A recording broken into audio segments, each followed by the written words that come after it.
Ponnavolu Sudhakar Reddy. Chandrababu arrest సమయం నుంచి ఈ పేరు ప్రముఖంగా వినిపిస్తోంది. ఆ సమయంలో సిఐడి తరపున బలమైన వాదనలు వినిపించారు. ఒకానొక దశలో సుప్రీంకోర్టు లాయర్ల కంటే తాను తెలివైన వాడినని చెప్పుకునే ప్రయత్నం చేశారు. అప్పట్లో చంద్రబాబును 52 రోజుల పాటు రిమాండ్ ఖైదీగా ఉంచటంలో పొన్నవోలు పాత్ర ఎక్కువగా ఉంది. అయితే అప్పట్లో పబ్లిక్ ప్రాసిక్యూటర్గా ఉండే పొన్నవోలు వైసీపీ ప్రభుత్వం అధికారానికి దూరం కావడంతో ప్రభుత్వ వకీలు కొలువు కూడా పోయింది. అయితే ప్రస్తుతం వైసీపీ నేతలు కేసులు ఎదుర్కొంటున్న దృష్ట్యా లీగల్ టీం బాధ్యతలను పొన్నవోలుకు అప్పగించారు జగన్మోహన్ రెడ్డి. అయితే పొన్నవోలు అనుకున్న స్థాయిలో రాణించలేకపోతున్నారు. ఆయన కంటే ఎక్కువగా లాయర్ పాత్రలో కనిపిస్తున్నారు అంబటి రాంబాబు. చక్కనైన వాదనలతో ఆకట్టుకుంటున్నారు. అయితే జగన్ తనతో పాటు కీలక నేతల కేసులను లాయర్ నిరంజన్ రెడ్డికి అప్పగిస్తున్నారు. కింద స్థాయి నేతల కేసులను మాత్రం పొన్నవోలుకు అప్పగిస్తున్నారు. కానీ కేసులు డీల్ చేయటంలో మాత్రం పొన్నవోలు సుధాకర్ రెడ్డి ఫెయిల్ అవుతున్నారు.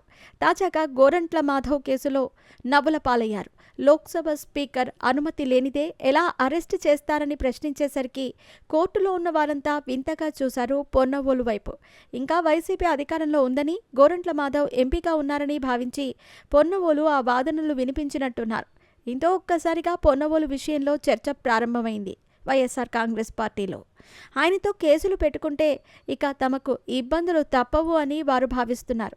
అయితే అదే సమయంలో అంబటి రాంబాబు లాయర్ సేవలకు ఎక్కువ మంది గుర్తు చేస్తున్నారు. అదే గోరంట్ల మాధవ్ అరెస్టు సమయంలో పోలీసులతో వాదనకు దిగారు అంబటి. సెకండ్లతో ఇచ్చిపడేశారు. మరోవైపు తాను పెట్టిన ఫిర్యాదులపై పోలీసులు స్పందించటం లేదని అంబటి రాంబాబు కోర్టును ఆశ్రయించారు. నల్లకోటు వేసుకుని తన వాదనలను తానే వినిపించుకున్నారు.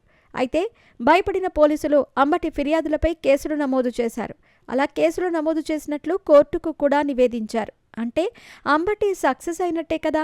అటువంటప్పుడు పొన్నవోలు ఎందుకు అంబటి రాంబాబుకు వైఎస్ఆర్ కాంగ్రెస్ లీగల్ టీం బాధ్యతలు అప్పగించాలన్న డిమాండ్ పెరుగుతోంది. అంబటి రాంబాబుకు చక్కటి ట్రాక్ రికార్డు ఉంది. ఆపై వైఎస్ఆర్ కాంగ్రెస్ పార్టీకి వీర విధేయుడు.